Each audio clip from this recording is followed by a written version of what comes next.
Last night, President Trump announced a 3-day pause in a war, and it wasn't about Iran. Here's what he posted. I have paused the 50% tariffs against Canada that were scheduled to kick in tomorrow morning for a 3-day period, based on the fact that Canada and the United States, subject to the finalization of documents, have a deal.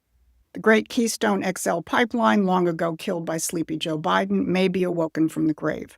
Now, the media will focus on the Keystone pipeline aspect of this and whatever else is evolving from the ongoing USMCA trade negotiations. But there is something much bigger going on, and it ranges from what White House advisor Peter Navarro accused Canada of being one of the countries engaged in a basically modern form of smuggling, to a Canadian member of Parliament who's organizing a petition to throw the U.S. ambassador to Canada out of the country. This isn't a trade dispute. This is a war, and it's been going on a lot longer than the conflict with Iran. I'm Susan Kokinda, and I've tracked how the British Empire rebrands itself in order to keep up the war against American sovereignty. That's what we follow here at Promethean Action, and if that's a fight you want to be in on, hit those like, share, and subscribe buttons. Here's what I'm going to cover today. 1, the outlaw ledger, that is, what Canada actually does versus what it says it does. 2, how the speeches of 2 cabinet officers, one American and one Canadian, highlight the real battle lines. And 3, who's behind the recall petition and the larger strategy. So last week, Canada's Interior Minister, Melanie Joly, was in London at Chatham House, selling Canada to the assembled audience as a, quote, stable, grown-up, reliable partner, as opposed to the United States, of course. But here is how that grown-up partner operates. 4 days ago, the White House put out a report called the Great Transshipment Scam. And here's what the president's trade advisor, Peter Navarro, said about it. But what happened beginning immediately in 2018 is that China strategically began to develop methods of what's called transshipping. It's basically a modern form of smuggling. As Navarro was describing how the Chinese repackage their goods into products that are produced in countries with lower tariffs in order to, quote, smuggle them in, the broadcast was showing just what countries are involved, and Canada is near the top of the list. But that's not the only list that Canada is on.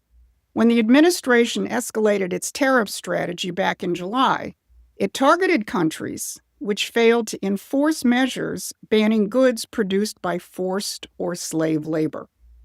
Canada is on the short list of 6 countries which failed to enforce their own laws. Then there are the dirty money flows, which are the hallmark of the empire's deregulated financial system. They have a name for the Canadian side of it. It's called snowwashing. Transparency International Canada put the problem bluntly, quote, there are more rigorous checks to obtain a library card than there are to set up a shell company. And they said this leaves Canada, in their words, with, quote, some of the weakest corporate transparency laws in the world. And the money that gets washed is not petty cash. British Columbia's Cullen Commission, a full public inquiry whose final report was released in June 2022, documented what investigators called the Vancouver model, cartel and triad money from the Sinaloa and CGNG cartels and Chinese triads laundered through casinos, luxury cars, and real estate. In BC real estate alone, the estimates ran from $800 million to over $5 billion a year. Now, if that reminds you of how the City of London and its offshore Caribbean islands house drug cartel and terrorist money, including the IRGC, it should. That is the empire's business model. So that's just part of the rap sheet on Canada, the stable, reliable, grown-up partner, in Minister Joly's words. So the USMCA fight, the trade negotiations that everyone is watching, that's one flank. Canada doesn't cheat on trade because of sloppy enforcement. It uses trade to erode American economic sovereignty by design. That isn't a trading partner. That's an outlaw with a flag stapled to it. Now, if you want to track the British Empire's long war against American sovereignty before it hits the headlines, Subscribe to Promethean Action's free newsletter. The link is in the description. Because none of this is really about tariffs or forced labor lists. It's about two different systems. Now, watch when you put two speeches side by side.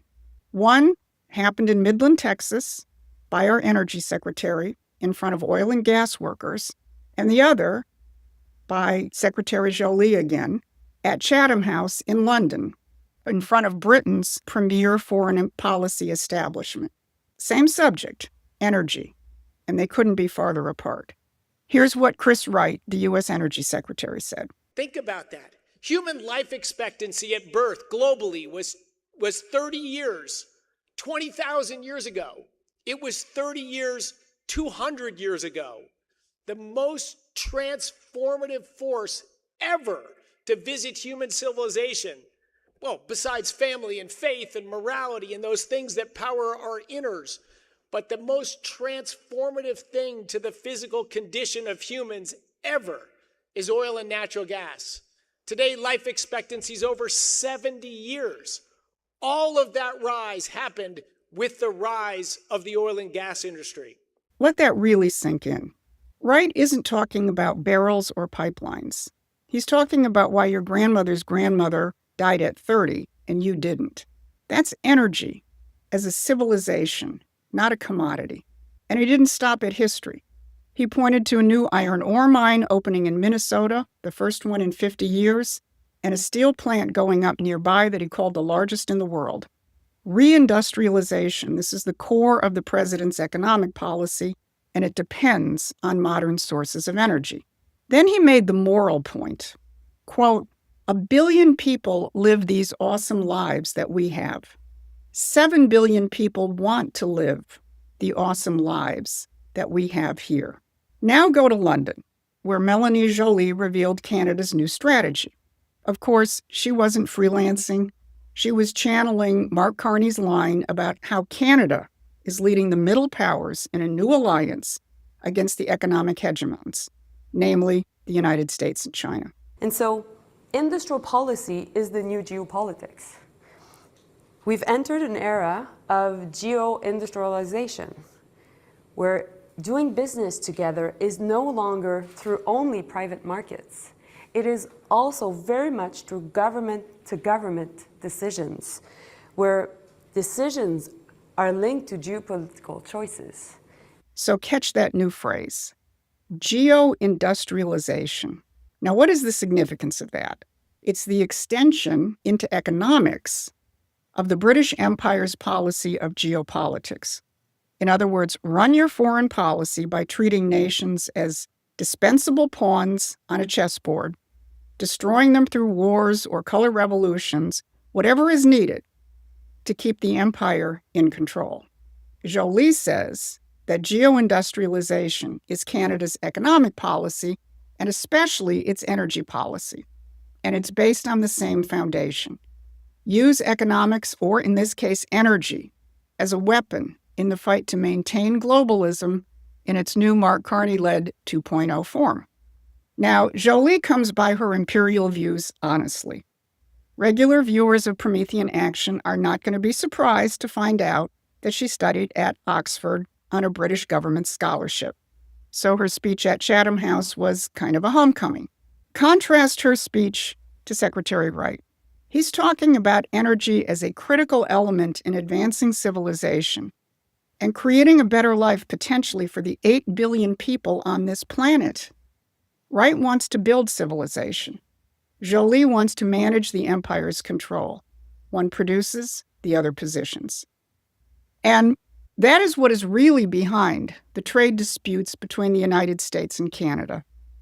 This is not just one nation maneuvering for a more favorable trade deal for the benefit of its people. This is geopolitics in industrial terms. Which is why U.S. Ambassador Pete Hoekstra is not very popular in Canada. Now, I watched Hoekstra up close when he was chairman of the Michigan Republican Party, and it was clear when President Trump chose him that he wanted a bulldog for ambassador, someone who wouldn't back down in this war. The empire has figured that out. And so this summer, a campaign began to get rid of him. More than 200,000 Canadians have now signed a formal petition to the House of Commons demanding their government declare Pete Hoekstra persona non grata, the diplomatic term for throwing an ambassador out of the country. So who started this? Elizabeth May, a leader of Canada's Green Party. She was born in Connecticut to a British father who hated living in the United States. So the family left for Canada and she renounced her American citizenship altogether. She spent the next 4 decades as a professional environmental activist, running the Sierra Club of Canada and campaigning against the oil, the gas, and the industry that built the modern world before becoming leader of Green Party. Now, the petition can't actually expel anyone. It forces the government to file a written response. But the Canadian government has been silent so far. And read what the petition actually objects to.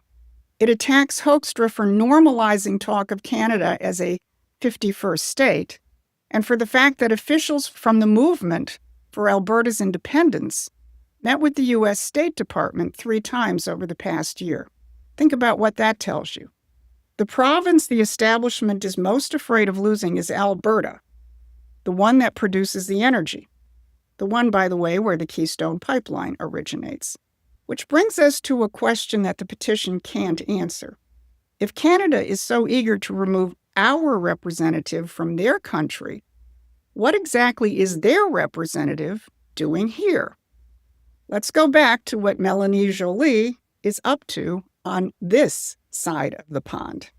Here's what she told Chatham House she is doing. I was in Boston last week, meeting much more with the Democrats, but also I'll be heading to many different cities, Chicago, going to Texas, Florida in the next few weeks. So, and understanding also what's the position of different lawmakers within states, but also at the federal level. So a cabinet minister of a foreign government is moving through American cities in the middle of a trade war, sitting down with the political opposition, taking inventory of which of our own in Congress and our own state houses might take Canada's side against our own elected government. So this isn't just about the USMCA or tariffs. Canada doesn't cheat on trade because of sloppy enforcement. It uses trade to erode American economic sovereignty, and it's not an accident, it's the design.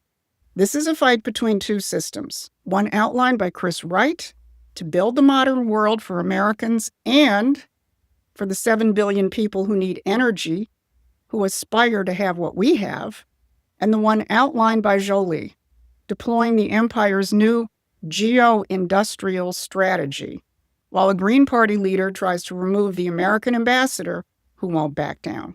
That's the battle writ large, and it's the difference between these 2 countries. One is a sovereign republic, the other is an imperial outpost, and the man running it is the empire's own central banker. Donald Trump understands that, and so do we. So if you want to be part of that fight, join Promethean Action as a supporting or a contributing member. This has been your Wednesday Update. Thanks for watching.